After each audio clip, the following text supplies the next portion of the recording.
Cuaresma desde la Palabra de Dios y consejos para vivir bien este tiempo. Una conferencia del Padre Pachi Bronchalo.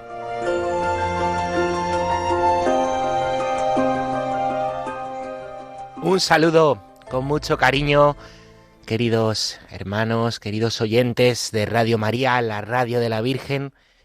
Desde aquí hablando desde los estudios de Radio María, soy el Padre Pachi Bronchalo, sacerdote desde hace 11 años en la parroquia de Nuestra Señora de la Asunción, en Valdemoro, en la diócesis de Getafe.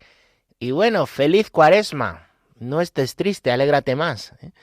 Vamos a tener este rato de conferencia, este rato de charla, donde me gustaría hablarte de una serie de consejos, 10 consejos, para poder vivir mejor este tiempo. Ya sabes que todos los años la Iglesia nos regala tiempos litúrgicos, y eso nos puede también llevar a la tentación de pensar, bueno, pues una Cuaresma más, una Pascua más, otra Navidad, ¿no? Caer en algo, pues iba a decir costumbrista, ¿no? Y hacerlo un poco sin alma, ¿no?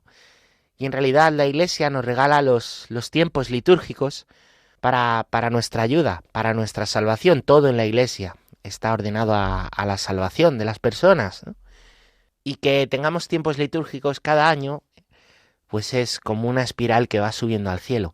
Cada año un poquito más cerca de Dios, cada año un poquito mejor en este camino al Señor. Imagínate una espiral en círculo que va para arriba, pues un año más Cuaresma. Y no es una Cuaresma más, es una Cuaresma nueva. El Señor lo va a hacer nuevo, hará con tu vida nueva. Tu vida no es la misma hoy que hace un año, que hace 2 años o que hace 10 años. Es una Cuaresma diferente. Y es por eso que vamos a tratar de vivirla como los judíos con su mandamiento del Semá, con todo el corazón, con toda el alma, con toda la fuerza. Y para esto son estos consejos y este ratito que vamos a tener ahora. Pero antes de eso, querría yo y me gustaría hablarte un poquito del fundamento, del principio y fundamento de las cosas. Es muy importante. Al mismo Jesús, en una ocasión le vienen a preguntar: oye, ¿es lícito que el hombre repudie a la mujer? Porque Moisés dijo que sí, tal. Y él dice: en el principio no era así.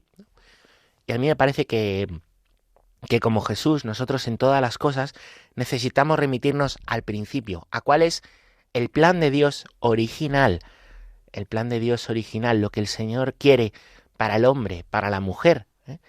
Y lo que Dios quiere, el Señor nos ha pensado, pues es que vivamos y viviendo le alabemos, que tengamos una comunión perfecta de amor con Él y entre nosotros, ¿no? Y aquí pues vamos a remitirnos al principio, vamos a remitirnos a la creación. El libro del Génesis, que hay gente que desprecia porque dice que, bueno, pues está lleno de tonterías y de fábulas Es un libro precioso, que en realidad utiliza imágenes muy potentes para expresar realidades muy complejas y además pues un libro que viene a responder a los grandes interrogantes que hay en el corazón del ser humano. ¿De dónde vengo? ¿A dónde voy? ¿Tiene sentido mi vida? ¿Por qué sufro? ¿Por qué si Dios es bueno existe el sufrimiento? Y ahí vemos que Dios ha ido pues creando poquito a poco las cosas. Aparece ahí los 7 días de la creación y aparece la creación del hombre. Después de que todo está creado, todo está ordenado al hombre. El hombre es la gran criatura de la creación y por amor ha sido creado. Más adelante en la Escritura, la primera carta de Juan, se nos va a decir que Dios es amor. Y si Dios es amor, primera carta de Juan, quiere decir que Dios solamente puede amar, porque esa es su esencia, ¿no? Es fácil de entender. ¿Puede haber un círculo cuadrado? No es una contradicción que un círculo sea cuadrado, porque va el cuadrado contra la esencia del círculo, contra lo que es el círculo, esa figura geométrica pues que no tiene ninguna arista, ¿no? Pues de la misma manera, Dios, que es amor, no puede haber en él contradicción. Esto es, ¿puede Dios odiarte? ¿No? ¿Puede Dios usarte en el sentido malo de de la palabra, es decir, como aprovecharse de ti. No puede, ¿no? No puede. ¿Por qué? Porque va contra su esencia. Dios todo lo ha hecho por amor y en todo, absolutamente todo, nos está amando, ¿no? Esto cambia mucho la perspectiva, porque a veces nos suceden cosas, nos ocurren cosas y pensamos, eso es que Dios no me quiere, o eso es que Dios no. Y al final proyectamos una emoción, un pensamiento que es humano sobre Dios. Y eso es un error, ese no es Dios, sino que es una proyección nuestra. Sería como un ídolo, como esos ídolos que se hacía el pueblo de Israel, si recuerdas, una y otra vez en el desierto cuando iban camino de la tierra prometida, ¿no? Pues Dios, hasta en el sufrimiento, en todo, nos está amando. Misteriosamente eso permite que ocurra y misteriosamente también se sirve de ese sufrimiento para bien si sabemos ponernos en él y leer los acontecimientos, como le pasó a José, no a nuestro San José, sino a José, uno de los hijos de Jacob, que como sabéis fue vendido como esclavo por sus hermanos y terminó pues en Egipto en la esclavitud, y al final de su vida pudo decir: os doy gracias por haberme vendido como esclavo, porque Dios se ha servido de eso para bien. Pues Dios, que es amor, de todo se sirve para bien. Pero ¿qué pasa? Volvemos a la creación. Que el hombre se encuentra solo. El hombre, que tiene todo, tiene a los bichos y a los árboles y tiene toda una creación para él, está solo, está triste. Y cómo teniendo todo, hoy que se habla tanto de, oye, los animales, qué importante, qué compañía hacen, cómo teniendo todo se siente solo. Pues porque todo es distinto a él, no hay uno que sea o una que sea como él, carne de su carne, hueso de sus huesos, que será la mujer. Y Dios se da cuenta y pronuncia unas palabras en Génesis 1:28 conmovedoras y dice: no es bueno que el hombre esté solo. Y aparece ahí que le va a dar una ayuda inseparable. Y aparece ahí también esa imagen de Dios durmiendo al hombre, y de ahí del costado, la imagen del costado es preciosa porque la mujer no es superior al hombre, por eso no sale de la cabeza, ni es inferior al hombre, por eso no sale de los pies, ¿no? Es igual, en dignidad, por eso igualmente amada por el Señor, que al final eso es lo que nos define a nosotros. ¿Cuál es nuestra esencia? Que somos amados por el Señor. Pues de ahí sale la mujer.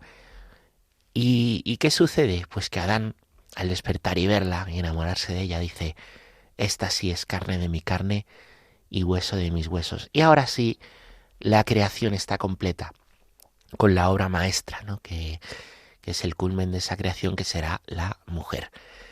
Y este es el estado original, un lugar en el que el hombre y la mujer se aman de manera perfecta y de manera perfecta están en comunión con el Señor. No entra la mancha, no entra el mal, no entra el pecado. Es lo que Juan Pablo II llama el estado de inocencia originario. Pero ¿qué va a suceder? Va a aparecer por ahí, un día aparece la bicha, ¿no? En esa imagen de la serpiente, que es el demonio, que siempre miente, ¿no? Y es profundamente mentiroso, ¿no? ¿Y qué va a hacer el demonio? Pues va a engañar a la mujer.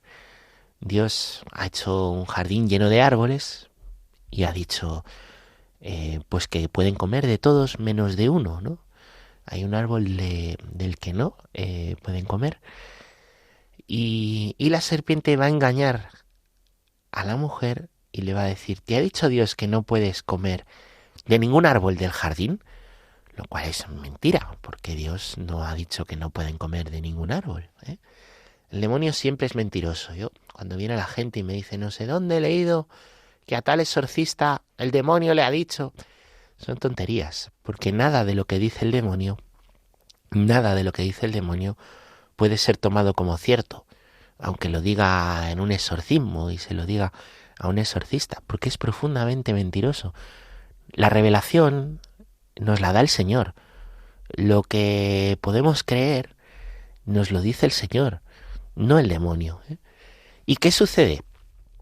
Pues sucede que la mujer primero responde bien, No, nos ha dicho que solo de este, pero finalmente va a sucumbir a la tentación, ¿eh? Y sucumbiendo a la tentación, pues comerá del fruto y pues también comerá Adán del fruto, ¿eh? Y ambos, al comer del fruto, dice que se van a dar cuenta que están desnudos. Van a avergonzarse el uno del otro, ¿no? Van a taparse, van a esconderse entre ellos y también de Dios. Esto es una de las cosas que hace el pecado en nosotros, ¿no? Amar es entregarse totalmente, darse totalmente por el bien de la otra persona. San Juan Pablo II de nuevo dice que lo contrario de amar es usarse. ¿Eh? Porque usarse es, y ese es el sentido negativo de la palabra que antes os señalaba, usarse es aprovecharse de la otra persona para mi propio bien. Justo lo contrario. En vez de yo salir de mí para el bien de la otra persona, es tomar a la otra persona para mi propio bien, de una manera egoísta, buscando mi yo. Y Dios, fijaros cómo es Dios, ¿eh? Dios que todo lo sabe, Dios que todo lo puede, es todopoderoso, omnipotente, Dios que todo lo conoce, omnisciente, no habla a palos, y no va ahí a palos a decir a Adán, a Eva, que os he visto, y os he pillado. Y no, no es así como Dios actúa, fíjate. Simplemente Dios, que ve que Adán y Eva se han escondido, y sabiendo lo que pasa, les dice, ¿por qué os escondéis? O le dice a Adán más bien, Adán, ¿por qué te escondes? ¿No? Comiste del árbol, ¿no? ¿Qué quiere? Pues que Adán sea humilde, que Adán confiese su culpa, ¿eh? Adán somos tú y yo, ¿eh? No te vayas muy lejos. Adán somos nosotros. Y fíjate cómo somos, ¿no? Que tratamos una y otra vez de justificarnos. Y tratamos una y otra vez de esconder nuestra culpa. Y tratamos una y otra vez de culpar a los demás. Y Adán le dirá al Señor, ella, ha sido la mujer que tú me diste, me engañó y comí. Fijaros lo que ha hecho Adán. En vez de ser humilde y decir, perdón Señor, lo he hecho, no he durado ni un día, me dijiste que no, que te obedeciera y en esto he caído en desobediencia enseguida y te pido perdón. En lugar de eso va a justificarse y a buscar culpables y va a culpar a la mujer, ella me dio, y va a culpar a Dios, porque tú me la diste. ¿Y por qué le dio Dios a Eva, a Adán? ¿Os acordáis? Porque no es bueno que el hombre esté solo. Y Dios, que le ha dado todo a Adán, la creación, y que le ha dado a la mujer, pues ahora resulta que es el culpable para Adán de este pecado cometido, de este primer pecado. Fijaros cómo somos, ¿eh? Y fijaros cómo el pecado hace que entre nosotros nos usemos y que entre nosotros busquemos culpables para tratar de justificarnos, bien sean los demás, nuestro prójimo, en este caso Eva, o bien sea el Señor, a quien dejamos de ver como amor y empezamos a proyectar sobre él la culpa de lo que nosotros hemos hecho, como si tener libertad fuese algo malo y al final es culpa de nuestra libertad que pecamos, y de Dios por darnos esa libertad, ¿no? Como si prefiriésemos ser esclavos, ¿no? Y bueno, pues esto es lo que va a hacer el pecado, esclavizarnos. Y dirá el Señor, oye, esto no puede ser, ¿no? Y habéis roto este estado originario. Y Adán y Eva saldrán del jardín, serán expulsados. Aquí viene el origen del sufrimiento. Y ese jardín quedará oculto, dice la Escritura, de manera muy hermosa, que el camino está cerrado y hay 2 querubines en la puerta que guardan ese camino al cual Adán y Eva, expulsados del paraíso, ya no pueden acceder. Desde entonces, el hombre y la mujer viven en el estado de caída, en el estado de concupiscencia. Tenemos una tendencia, ¿no?, a hacer el mal que no queremos, el bien que queremos hacer lo dejamos de hacer. y Dios que nos ha hecho para estar con Él y para estar en comunión entre nosotros, ¿no? Pues eso ha quedado herido y ha quedado dañado por esta culpa de los primeros padres. Mi mejor amigo decidió morir por mí. Cargo con mi castigo para que yo pudiera vivir. No viniste a juzgarme, me viniste a salvar. Y ahora lo que más quieres es que yo me deje amar. Abrázame,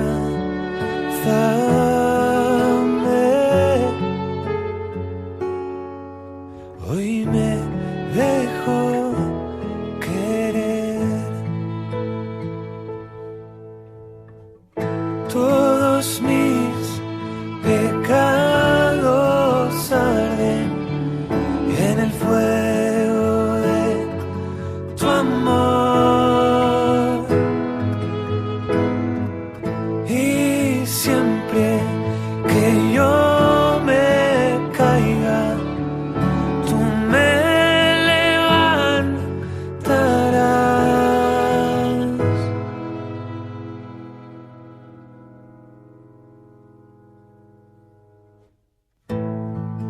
Coronado con espinas, vestido de dolor, en tu último suspiro, mi mundo se apagó.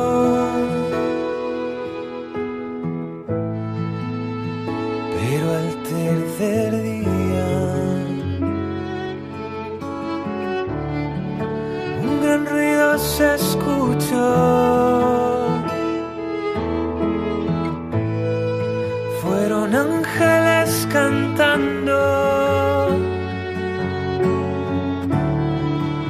Jesús resucitó.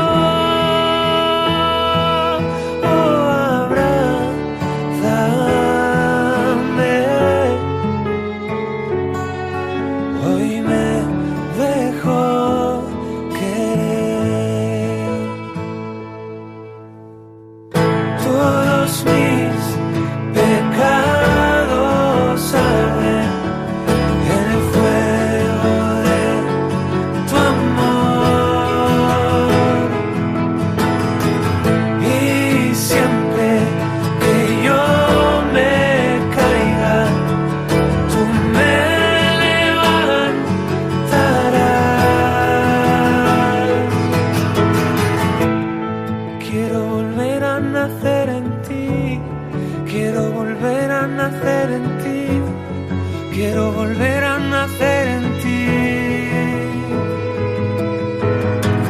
Oh, oh, ahora soy libre. Oh, oh, ahora soy libre. Porque tú me haces libre. Todos mis pecados arden en el fuego de tu amor.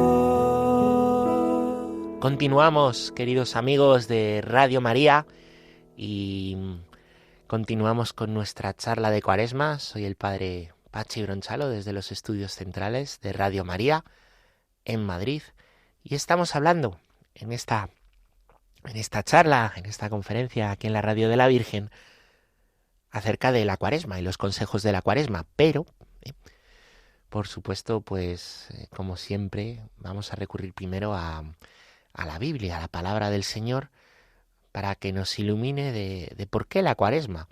Y yo les contaba en la primera parte de esta charla cómo tenemos nuestra naturaleza está caída.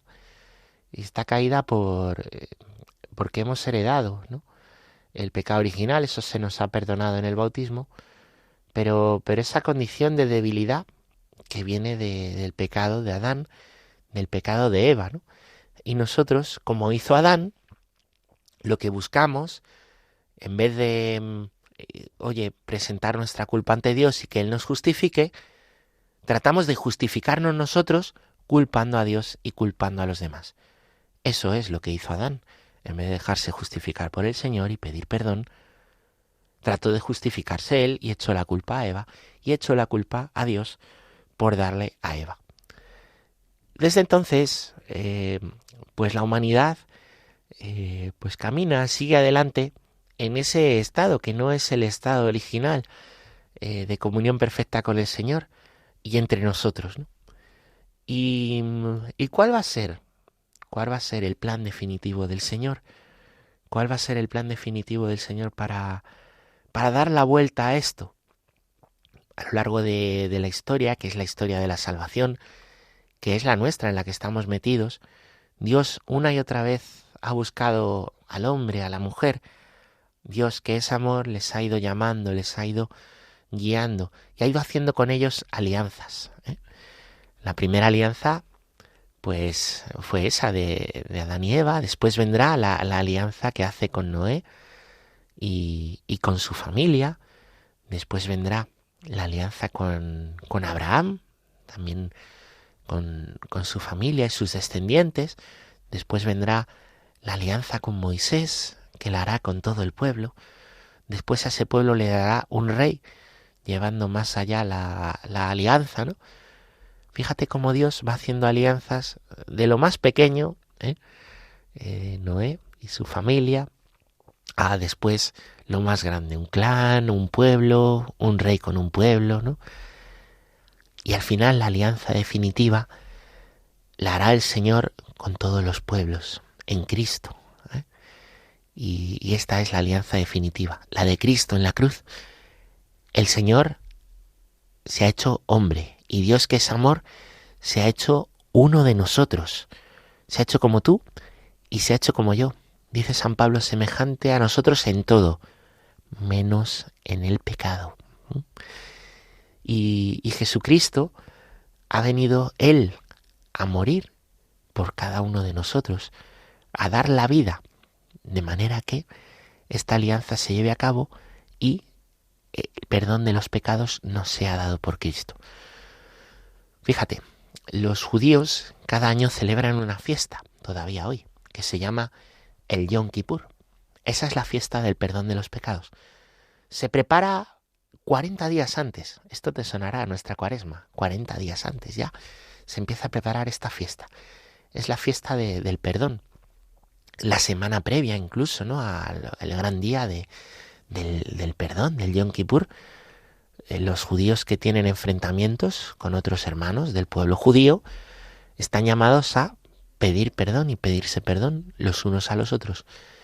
Y el día de la fiesta, el día del Yom Kippur, van a aparecer dos corderos. Todo esto nos está narrado en la Escritura, en el libro del Levítico. Y aparece un cordero que dentro del templo va a ser sacrificado para pedir perdón por los pecados del pueblo, porque es Dios el que nos tiene que justificar, no nosotros, como Adán, los que tenemos que andar justificando nuestro mal y el mal que hacemos. El perdón nos tiene que venir de lo alto, nos tiene que venir de quien ofendemos, ¿no? Hoy en día estas espiritualidades de la nueva Eva, de la autoayuda, buscan quitar la culpa, buscan pues eliminar la culpa que podamos sentir por el daño que hemos hecho a otros, ¿no? Esto termina destruyendo familias y al final el sentimiento, cuando uno es coherente consigo mismo, pues vuelve ahí una y otra vez. Son los demás los que nos tienen que otorgar el perdón si les hemos ofendido, y es el Señor el que nos otorga el perdón por las ofensas, ¿no? Perdona nuestras ofensas, como nosotros perdonamos a los que nos ofenden. Y entonces ese cordero va a ser degollado. Y para pedir perdón al Señor por eso. Y es la sangre de ese cordero, ¿no?, la que pues va a otorgar el perdón de los pecados. Esa sangre que, por cierto, corría por el templo y terminaba saliendo por uno de los laterales del templo. Esto es curioso y ahí lo dejo. Luego acuérdate. ¿Y qué va? Ese es el primer cordero. Hay un segundo cordero que también en esa fiesta el sacerdote, el sumo sacerdote, en presencia del pueblo, imponía las manos sobre la cabeza. A lo mejor esto te suena a nuestro sacramento de la confesión. Pero no para dar la absolución al cordero, sino para traspasar, eso es uno de los signos de la imposición de manos, en este caso, ¿no?, traspasar los pecados de todo el pueblo, la culpa de ese pueblo ante Dios a ese cordero. Y ese segundo cordero tenía que morir fuera de la ciudad de Jerusalén, que tiene una muralla, pues fuera de la muralla, en el desierto. Y ese segundo cordero era enviado al desierto y era despeñado, tenía que morir, era importante que muriera. De hecho, se aseguraban y comprobaban los judíos que el cordero había muerto. Y así cada año, con esta fiesta del Yom Kippur, en la que se preparaban antes, en la que se pedían perdón los unos a otros y pedían perdón a Dios con estos dos corderos, cada año pues los judíos celebraban la reconciliación con el Señor, celebraban la reconciliación con Dios. ¿Cuál ha sido el plan definitivo del Señor? ¿Qué ha hecho Dios? Fíjate qué maravilla, fíjate qué hermoso. Él mismo ha hecho esta última alianza que ya será definitiva con todos los pueblos. Y Él, como el primer cordero, va a dar su sangre, y su sangre va a ser derramada en la cruz por cada uno de nosotros, por ti y por mí. Y va a ser matado, va a dar hasta la última gota de su sangre. De hecho, dice San Juan que para asegurarse de que estaba muerto le clavan una lanza en el costado. Era el modo de llegar al corazón, entrando por el costado para que las costillas no impidieran llegar al corazón y asegurarse de dar la lanza del corazón por si estaba vivo que muriese. Ya estaba muerto y de ahí salió sangre y agua. Ya no le quedaba sangre que dar del costado. ¿Recuerdas por qué lado del templo salía la sangre del primer cordero que era muerto por el perdón de los pecados? Te lo he dicho antes, sí, muy bien. Por el lateral, por el costado del templo, ¿no? ¿Y recuerdas de dónde hizo Dios a Eva? Del costado de Adán. Es precioso. Pues la Iglesia viene del costado de Cristo. La sangre es la Eucaristía, el agua es el bautismo. Igual que Eva, la esposa de Adán, nace del costado, la Iglesia es la esposa de Cristo, hemos nacido de su costado. Él ha dado la vida para que tú y yo la tengamos. Por eso es tan importante el bautismo y estamos llamados a redescubrirlo y a vivirlo. Ser cristiano es vivir el bautismo. El bautismo no es pues una cosa que tenemos ahí como el que tiene la ESO o el bachiller, y hay que vivirlo. El Evangelio es para vivirlo. A veces es incómodo, nos tenemos que convertir. Pues muy bien, pero es mejor convertirse ir a la vida eterna que entrar en el camino de la perdición, que es ancho y es real, ¿no? Y es posible. Y nosotros podemos, en nuestra libertad, rechazar a Dios y elegir la condenación. ¿Cómo dice la carta a los Efesios San Pablo que los hombres amen a las mujeres? Como Cristo ama a su Iglesia. ¿Y cómo ama a Cristo, el esposo de la Iglesia, a su Iglesia, la esposa? Dando la vida por ella. Pues eso es lo que ha hecho el Señor con cada uno de nosotros, que somos las esposas del Señor. Y Cristo, como el segundo cordero, era y ha llevado todos nuestros pecados. Lo dice en diversos pasajes de la Escritura, pero por ejemplo la carta a los Hebreos, era necesario que uno muriese por todo el pueblo y por los pecados del pueblo. Y si os acordáis, ese cordero sobre el que se ponían las manos, que llevaba los pecados, tenía que morir fuera de la ciudad, tenía que morir fuera de las murallas de Jerusalén. ¿Y dónde murió Cristo? Pues fuera de las murallas de Jerusalén, en el desierto. Y Él es condenado y llevado fuera, cargando esa cruz, para morir. De hecho, también los judíos se quisieron asegurar, ¿cómo se aseguraban de que el Cordero moría? De que Cristo había muerto, y por eso vino lo de la lanzada, los romanos. Así que fíjate, en esa historia de la salvación estamos metidos tú y yo. Cuando hablamos de la historia de la salvación, no estamos hablando de una historia que pasó, ¿no? Estamos hablando de la historia en la que estamos, y tu vida es parte de ella, porque tú también has heredado la culpa de Adán y Eva, que ha sido perdonada en el bautismo, porque tú también has heredado esa debilidad y esa concupiscencia, esa tendencia a hacer el mal que no queremos hacer, porque tú también necesitas ser salvado, porque no te puedes dar la salvación a ti mismo. A veces se dice, uy, qué buena es esta persona, qué buena es la Paca, tiene el cielo ganado. Yo entiendo lo que se quiere decir con esta expresión, pero el cielo nos lo ha ganado Cristo. El lenguaje es importante, hermanos. El cielo nos lo ha ganado el Señor. Tú puedes ser muy bueno, que no se abre la puerta del cielo así. La puerta del cielo nos la ha abierto el Señor. Y sé bueno, pero eso no te lo ha dicho Jesús, eso te lo ha dicho Moisés. Los mandamientos, cumple los mandamientos. Jesús te ha dicho, coge tu cruz y sígueme. Es decir, entra en lo que yo he hecho por ti y por tus pecados, ¿no? ¿Cuál es tu cruz? Aquello que no has elegido, aquello que no puedes quitar, aquello que te humilla. Pues sigue al Señor con eso y vive el Evangelio. Vive el Evangelio. Y fíjate, la cruz del Señor es el nuevo árbol. Igual que Adán y Eva comieron del árbol, y comiendo de ese árbol entró la desobediencia. Por desobediencia a Dios, entró el pecado en el mundo. Y entró la muerte en el mundo. De la misma manera,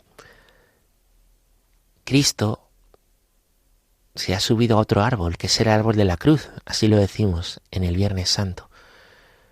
Por obediencia, ya no por desobediencia. Padre, si es tu voluntad, hágase, le rezó el Señor en Getsemaní. Si es tu voluntad, te obedezco. Dice San Juan que inclinando la cabeza entrega a Jesús el Espíritu. Es decir, no se le cayó la cabeza, ¿no?, como vemos en las películas, sino que hasta muriendo dijo sí, inclinó la cabeza.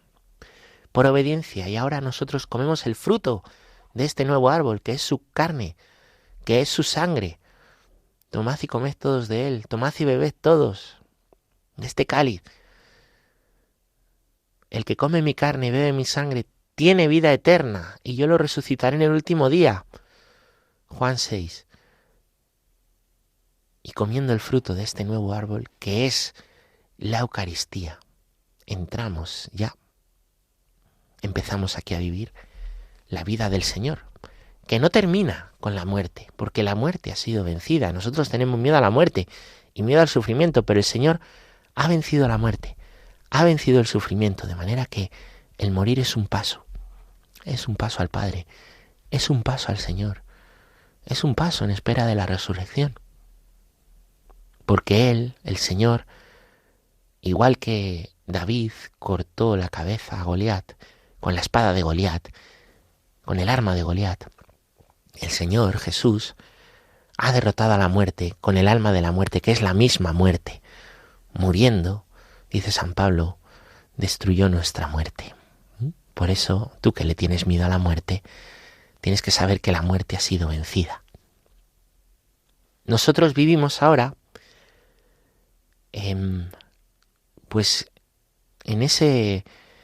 con esa debilidad, ¿no?, que tenemos, que tiene la naturaleza humana por la caída de los primeros padres, pero hemos sido redimidos por Cristo, de manera que podemos vivir en el estado originario de comunión perfecta con Dios y entre nosotros, que el Señor quería para Adán y para Eva, solo que todavía con debilidad, todavía con sufrimiento, todavía nos vamos a enfrentar a esa muerte, que es un paso. Y Cristo ha inaugurado lo que sería el tercer tiempo. El primero es la creación hasta la caída, el segundo es el estado de caída y el tercero es, después de Cristo y su muerte en la cruz, hemos sido redimidos, sufrimos las consecuencias del estado de caída, pero podemos vivir como en el estado originario, como Dios pensó, en el amor perfecto a Él y entre nosotros. Y para eso, cada año, como necesitamos conversión, porque esto no es fácil de vivir, en nuestra ayuda viene la Cuaresma. Ahí estás tú, esperando la sentencia en silencio. Se alza un grito entre la gente que prefiere a un criminal antes que a ti. Y ahí estás tú, tan llagado que cuesta reconocerte. Entre burlas, insultos, sin amor, sin amigos, hemos huido todos de la cruz. Pues yo también he sido uno de ellos. He preferido cualquier cosa antes que a ti. Te he dado la espalda un sinfín de veces. No he dejado que te muevas en mí. Y aún así dices que me amas. No sé qué viste en mí. ¿Qué viste en mí? Sabes que yo no merezco tanto, pero yo necesito tu amor infinito. Por favor, no me dejes sin ti. Ayúdame a que valga la pena. Me he dado cuenta que no puedo estar sin ti. Que valga la pena, que viva tu condena. Junto a María de rodillas ante ti. Perdóname, ahora aquí me tienes derramado a tus pies.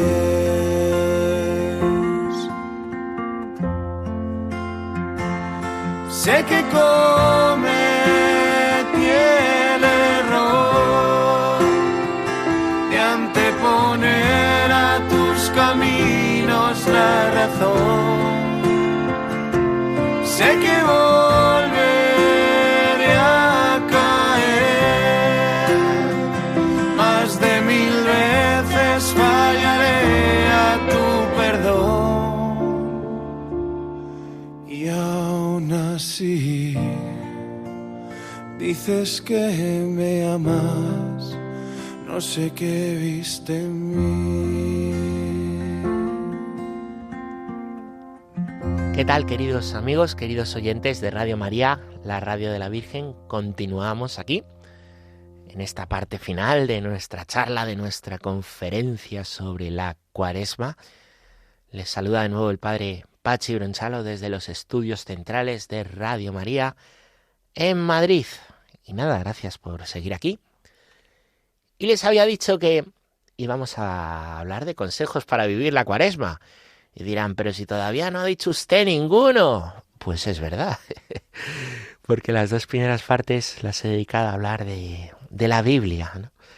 de la palabra de Dios y de cómo el Señor, que es amor, todo lo hizo para el hombre, para la mujer, pero entró el pecado en el mundo por el mal uso de la libertad, la desobediencia a Dios, y Cristo hace un perfecto uso de la libertad y va a ser obediente al Padre hasta el final y morirá por nosotros en la cruz, igual que moría el Cordero el día del Yom Kippur para el perdón de los pecados, y va a dar su vida por esos pecados, los va a cargar sobre sí, igual que el segundo Cordero del Yom Kippur los llevaba y era enviado al desierto a morir para pedir perdón a Dios. Yo creo que había que hablar un poquito antes de todo esto para ver que estamos metidos en la historia de la salvación. Nosotros no somos espectadores. El Evangelio es muy malo leerlo como cualquier otro libro, ¿no? Pues como espectadores de una historia, porque somos los protagonistas, no solo del Evangelio, toda la palabra de Dios, que Adán eres tú, y Eva eres tú, y Moisés eres tú, y Abraham eres tú, y eres tú, pues Zaqueo, y eres tú, esa mujer samaritana que estaba sufriendo junto al pozo, y eres tú, Pedro, que creías que no ibas a negar al Señor y le vuelves a negar, y eres tú, ¿no? Pues una y otra vez, una y otra vez, una y otra vez, cada uno de esos personajes de la palabra de Dios lo podemos contrastar con nuestra propia vida, ¿no?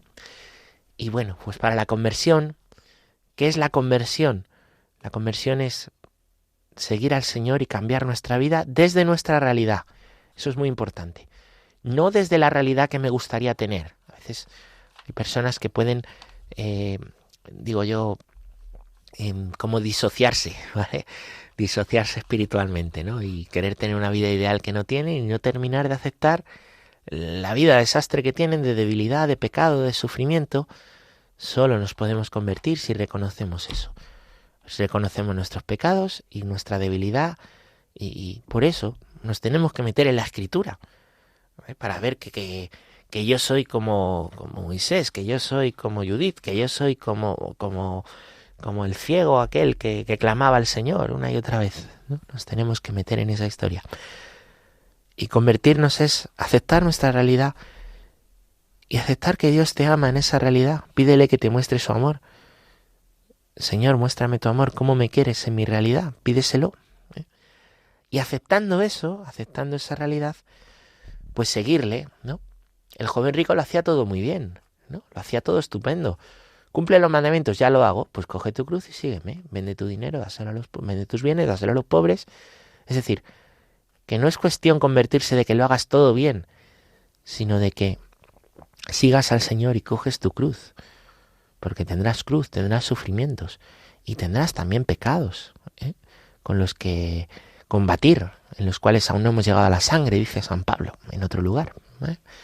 Y eso es convertirse. Entonces cada año, la conversión es continua, la conversión es continua hasta pues toda la vida, ¿no?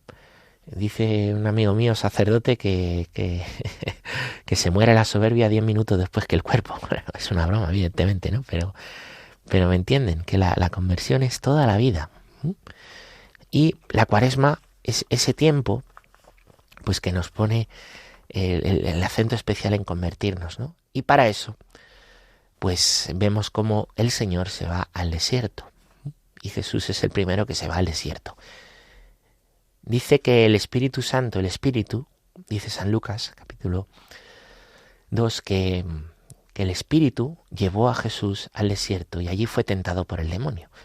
El desierto es ese lugar árido, extremo, ¿no? Calor por el día, frío por la noche, falta el hambre, falta la comida, falta la bebida, ¿no? Entonces, cuando uno tiene condiciones precarias, como en el desierto, la voz del tentador suena mejor. Es así, ¿vale? En la precariedad, entonces, en medio de tus sufrimientos, la voz del tentador suena mejor. Por eso tienes que coger los sufrimientos, tu cruz, y ir con Jesús. Porque si no, ¿qué vas a hacer? Quedarte con tus sufrimientos sin Jesús. Y ahí el maligno te machaca y la tentación te va a machacar. Y el Señor fue al desierto. Pues nosotros en la Cuaresma nos ponemos en desierto. Y hay que huir al desierto pues para darnos cuenta de qué nos tenemos que convertir. Moisés, cuando ha tenido problemas, ¿no? Porque ha matado al que había matado a un hebreo, ¿no? se va al desierto. El pueblo de Israel después, ¿no? Con Moisés también. Después de salir la noche de Pascua se va al desierto, 40 años. Aparece, por ejemplo, en el Apocalipsis, la mujer del Apocalipsis, que muchos identificamos con la Virgen María, huyendo al desierto, cuando pues el demonio la quiere devorar, ¿vale? Pues nosotros en Cuaresma nos vamos al desierto. Y no es malo, nos lleva el Espíritu. Y ahí, bueno, pues viendo nuestra realidad sentiremos tentación, poniéndonos en los consejos evangélicos de oración, de limosna, de ayuno, que son los 3 consejos de Cuaresma, que están dados en el Evangelio de Mateo. Pues sentiremos esa debilidad y esa tentación, y es verdad, pero no es malo, ¿no? Porque sentir tentación no es pecado, ¿no? Y veremos de qué nos tenemos que convertir en esta Cuaresma. Hay gente que dice, guau, Cuaresma, y qué rollo, y no comer carne, y no sé qué, y cuesta más, y claro, como cuesta, sale la queja. Pues para eso no hagan nada, vas a estar quejando, te vas a convertir y te vas a condenar por la queja, ¿no? Pues eso no es, ¿no? Entonces, bueno, pues yo quería ahora, en este tramo final, en este desierto cuaresmal, dar una serie de consejos para poderlo vivir mejor. Voy a dar 10. Así que si tienen boli y papel lo pueden apuntar, y si no, pues en la cabeza, que uno de lo que escucha todo eso se va quedando. Es así. Igual que uno bebe de un río y no se bebe todo el agua, sino que bebe un poquito, pues muchas de las cosas que escuchamos en Radio María, pues a lo mejor no nos acordamos, pero van quedando ahí y nos van alimentando como el agua y la comida, aunque no nos acordemos de lo que comemos y bebemos. Primer consejo, la oración. Yo les invito a ser como María en Betania, ¿no? Que tiene la mejor parte. Claro que hay que hacer cosas, pero lo que hacemos, pues al final nos termina quemando, y hay cristianos con el síndrome de burnout quemados, porque han caído en la tentación o en la trampa de que ser cristiano es hacer cosas.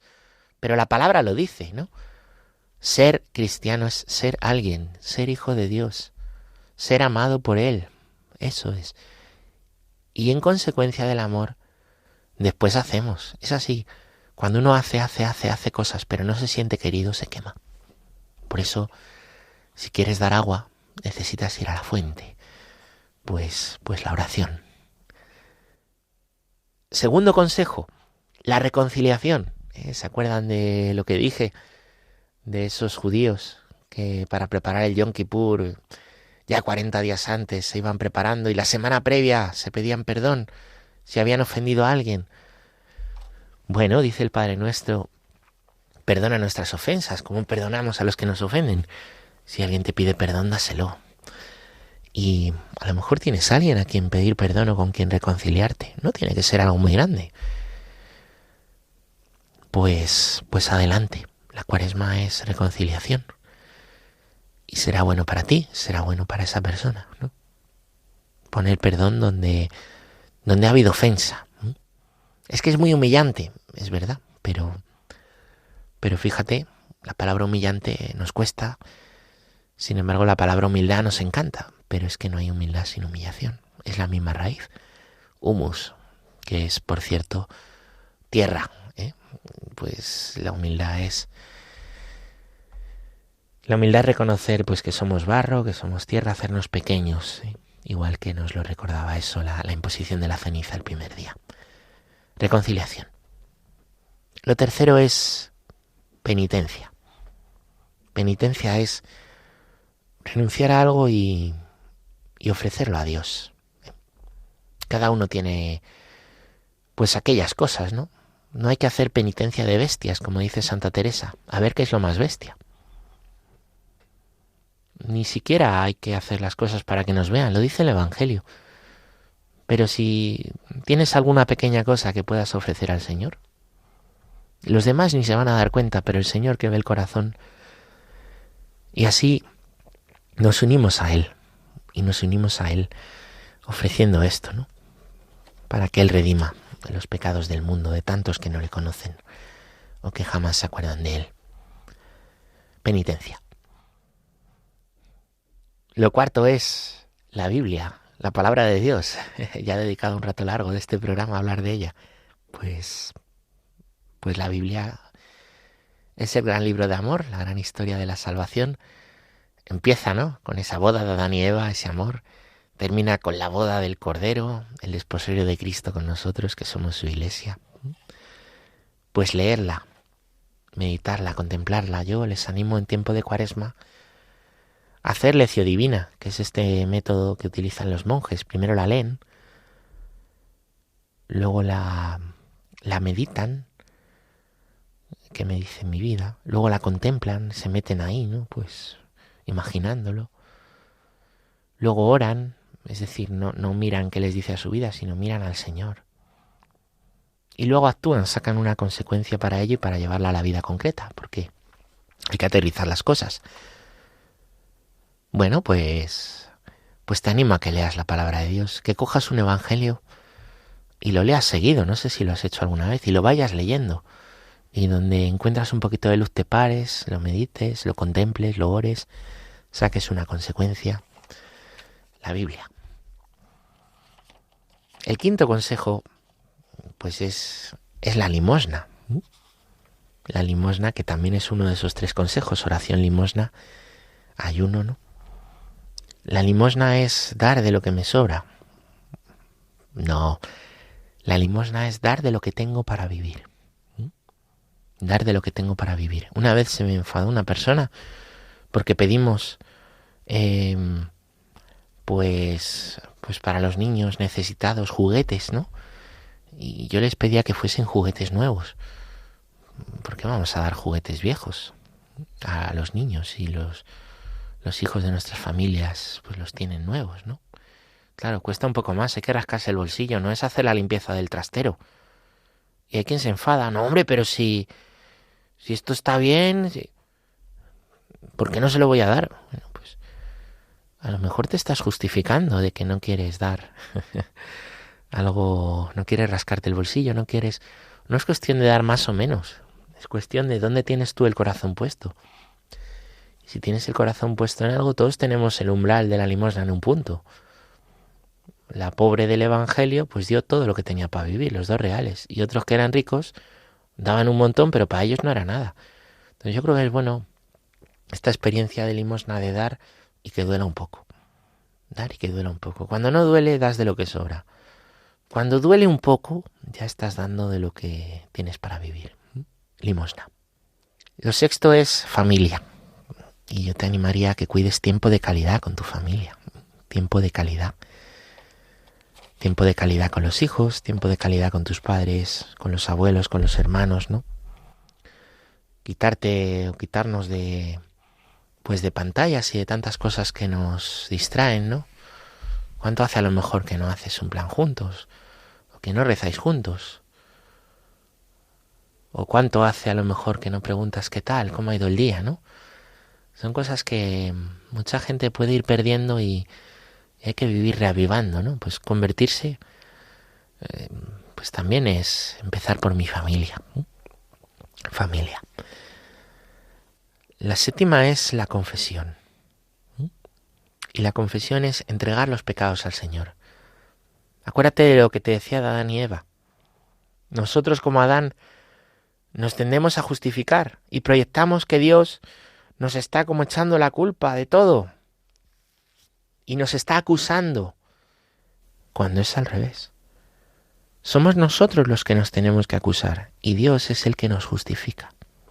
Dios respeta la libertad, no nos está machacando, no nos está viendo a ver si nos pilla. Somos nosotros los que tenemos que acusarnos. Él quiere justificarnos y eso es la confesión. El octavo es la misa. A lo mejor puedes ir un día más, si solo vas el domingo puedes ir entre semana. O renovar, pues, cómo vives la misa, pues ve antes, reza tranquilamente, lee las lecturas antes, quédate un ratito después dando gracias, escucha bien las oraciones, que trate de tomar conciencia de ellas, ¿no? Prepara durante el día la comunión, en tu oración por la mañana, pues prepárame para recibirte, Señor. La misa. El noveno es la lucha. lucha contra los pecados concretos. Pecados dominantes, llama San Ignacio, todos los tenemos. Siempre me confieso de lo mismo, se dice a veces, ¿no? Todos tenemos como unas cosas que son dominantes en nosotros, ¿vale? Todos tenemos pecados dominantes y pues, la gula o la lujuria o la envidia o la soberbia. ¿Qué hacer con esto? Pues no hay que hacer las paces nunca. Si tú tienes un castillo y sabes qué parte es más débil, pues ahí tendrás que poner más defensa. Yo te aconsejo analizar cada día, ¿no? Un pequeño examen de conciencia de las 2 o 3 cosas, o una, pues que yo quiero luchar contra ella y pues es que soy muy criticón con la gente. A ver qué tal lo he hecho hoy. Pues hoy fatal, perdón, Señor. Hoy bien, gracias, Señor, y ayúdame mañana. Y es así como se va luchando contra esos pecados dominantes, ¿no? Y lo 10º y último, la Virgen María. Y mirar a la Virgen María. Y rezar a la Virgen María. El Ángelus, el Rosario o los 3 Ave Marías antes de dormir, tenerla presente. Ella es la que estuvo al pie de la cruz. En esa historia de la salvación, ella fue preservada del pecado en el instante de la Inmaculada Concepción y así salvada. Y ella, por tanto, que es la Reina del Cielo, nos muestra a nosotros ese camino al cielo y a dónde mirar y quién es el importante, la Virgen María. Pues desde Radio María, con estos 10 consejos, con esta explicación de la Escritura que espero haya sido de ayuda, os envío un saludo con mucho cariño y la bendición de Dios, que es Padre, Hijo y Espíritu Santo, descienda sobre vosotros y os acompañe siempre. Feliz Cuaresma, buena preparación para el Triduo y para la Pascua, y que la alegría del Señor sea nuestra fuerza. Nos despedimos y la paz.